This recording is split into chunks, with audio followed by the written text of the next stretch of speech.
Hello, welcome back to my channel. അപ്പോൾ നമുക്കിന്ന് 2 ബീട്രൂട്ടും 2 ക്യാരറ്റും ഉണ്ടെങ്കിൽ ഇതുപോലെ നല്ല അടിപൊളിയായിട്ട് ബീട്രൂട്ടിൻ്റെ മധുരമൊക്കെ മാറ്റിയിട്ട് ഒരു മെഴുക്കുരട്ടി തയ്യാറാക്കി എടുക്കാനായിട്ട് പറ്റും. അപ്പോൾ നമ്മളിങ്ങനെ ചെയ്യുന്ന സമയത്ത് ഇതിൻ്റെ മധുരം ഒട്ടും തന്നെ കാണില്ല. അതുപോലെ തന്നെ കഴിക്കാനും വളരെയധികം ടേസ്റ്റിയാണ്, ഹെൽത്തിയുമാണ്. അപ്പോൾ ബീട്രൂട്ടും ക്യാരറ്റും ഇതുപോലെ തന്നെ കനം കുറച്ചിട്ട് അരിഞ്ഞു കൊടുക്കുക.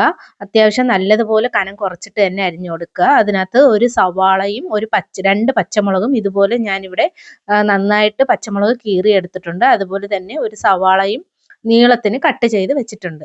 ഇനി നമുക്കിതൊന്ന് ഫ്രൈ ചെയ്തെടുക്കാം. ഇതിനായിട്ട് ഒരു പാൻ സ്റ്റൗവിനകത്തോട്ട് വെച്ച് കൊടുത്ത് എണ്ണ ഒഴിച്ചു കൊടുക്കാം. എണ്ണയൊന്ന് ചൂടായി വരുന്ന സമയം കൊണ്ട് കടുക് പൊട്ടിക്കാം. കരിവേപ്പില ഇട്ട് കൊടുക്കുന്നുണ്ട്. നീളത്തിന് അരിഞ്ഞു വെച്ചിരുന്ന ആ ഒരു സവാളയും 2, 3 പച്ചമുളകും കൂടെ ഞാൻ നന്നായിട്ട് കീറി വെച്ചിട്ടുണ്ടായിരുന്നു. അതും കൂടെ ഒന്ന് ചേർത്ത് കൊടുക്കുകയാണ്. എണ്ണയിൽ നല്ലതുപോലെ ഒന്ന് വഴറ്റിയെടുക്കാം. ഈ പച്ചമുളകിൻ്റെയും ഇതിൻ്റെയൊക്കെ നിറമൊക്കെ ഒന്ന് മാറി വരട്ടെ, സവാളയുടെ നിറമൊക്കെ ഒന്ന് മാറി വരട്ടെ. ഇനി നേരത്തെ കട്ട് ചെയ്ത് വെച്ചിരുന്ന ആ ബീട്രൂട്ടും ക്യാരറ്റും കൂടെ ഇതിനകത്തോട്ട് ഞാൻ ഇട്ട് കൊടുക്കുകയാണ്. നന്നായിട്ട് എണ്ണയിലൊന്ന് മൂപ്പിച്ചെടുക്കാം. അപ്പോൾ ഇതുപോലെ തന്നെ എണ്ണയിൽ നന്നായിട്ട് മൂപ്പിച്ചെടുക്കുക. വെള്ളം ഇതിനകത്ത് അധികമായിട്ട് ചേർത്ത് കൊടുക്കേണ്ട ആവശ്യമില്ല. സ്വല്പം ഒന്ന് ജസ്റ്റ് ഒന്ന് കുടഞ്ഞു കൊടുത്തതിന് ശേഷം ഒരു മൂടിയിട്ട് ഒരു 20 മിനിറ്റ് സമയത്തേക്കെങ്കിലും ഒന്ന് അടച്ചു വെച്ചൊന്ന് വേവിച്ചെടുക്കാം. ഇടയ്ക്ക് ഞാനൊന്ന് തുറന്നു കൊടുത്തിട്ട് ഒന്ന് ഇളക്കി കൊടുത്തിട്ടുണ്ടായിരുന്നു. ഇപ്പം അത് നല്ലതുപോലെ ഒന്ന് വെന്ത് വന്നിട്ടുണ്ട്. ഇനി ഇതിനകത്തോട്ട് ആവശ്യത്തിനുള്ള ഉപ്പ് ചേർത്ത് കൊടുക്കാം. ഇനി മുളക് പൊടിയാണ് ചേർത്ത് കൊടുക്കുന്നത്. ഒരു 1/4 ടീസ്പൂൺ മുളക് പൊടിയാണ് ഞാനിവിടെ ചേർത്ത് കൊടുത്തിരിക്കുന്നത്. കുരുമുളക് പൊടി ഉണ്ടെങ്കിൽ അത് തന്നെ ചേർത്ത് കൊടുക്കുക. മുളക് പൊടിക്ക് പകരമായിട്ട് കുരുമുളക് പൊടി ചേർത്ത് കൊടുക്കുക. അതായിരിക്കും കുറച്ചും കൂടെ ടേസ്റ്റ് ഉണ്ടാവുക.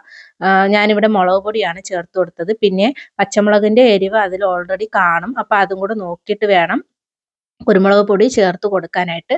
ബീട്രൂട്ടും ക്യാരറ്റും എല്ലാം നന്നായിട്ട് ഇവിടെ തയ്യാറായി കിട്ടിയിട്ടുണ്ട്. അപ്പോൾ ഇങ്ങനെ ചെയ്ത് കൊടുത്തു കഴിഞ്ഞാൽ നമുക്ക് വീട്ടിൽ കൂട്ടാത്തവരും കൂട്ടുന്നതായിരിക്കും. അത്രയ്ക്കധികം ടേസ്റ്റിയാണ്, അതുപോലെ തന്നെ ഹെൽത്തിയുമാണ്.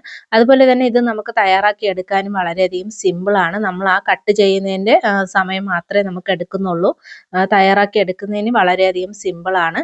അപ്പോൾ ഈ വീഡിയോ ഇഷ്ടപ്പെടുവാണെങ്കിൽ ലൈക്ക് ചെയ്ത് സബ്സ്ക്രൈബ് ചെയ്ത് ചാനലൊന്ന് സപ്പോർട്ട് ചെയ്യാനായിട്ട് ആരും മറന്നു പോകല്ലേ.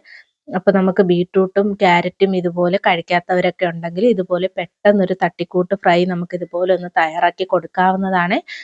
എളുപ്പത്തിന് രാവിലെയൊക്കെ ലഞ്ചൊക്കെ കൊണ്ടുപോകുന്ന വീട്ടമ്മമാർക്കൊക്കെ ആണെങ്കിൽ, ലഞ്ചൊക്കെ കൊണ്ടുപോകുന്നവരുണ്ടെങ്കിൽ ഇതുപോലെ നമുക്ക് ചെയ്ത് കൊടുത്തു കഴിഞ്ഞാൽ നമുക്ക് പെട്ടെന്ന് ഒരു തട്ടിക്കൂട്ട് ഫ്രൈ തയ്യാറാക്കി എടുക്കാനായിട്ട് കഴിയും. അതുപോലെ തന്നെ ഇത് വെറുതെ നമുക്ക് പാത്രത്തിൽ കോരി വെച്ചിട്ട് നമുക്ക് കഴിക്കാനും വളരെയധികം ടേസ്റ്റാണ്. ഇതിൻ്റെ മധുരമൊക്കെ നന്നായിട്ട് ഇങ്ങനെ ചെയ്ത് കഴിഞ്ഞാൽ ക്യാരറ്റിൻ്റെയും ബീട്രൂട്ടിൻ്റെയും ഒക്കെ മധുരമൊക്കെ നമുക്ക് നന്നായിട്ട് കുറഞ്ഞു കിട്ടും. ഒട്ടും തന്നെ മധുരം നമുക്കിതിൽ അനുഭവപ്പെടാറില്ല. അപ്പോൾ ഇതിന് മധുരം കാരണം കൂട്ടാത്തവരാണെങ്കിൽ കൂട്ടിക്കോളും. അപ്പോൾ അത്രയേ ഉള്ളൂ.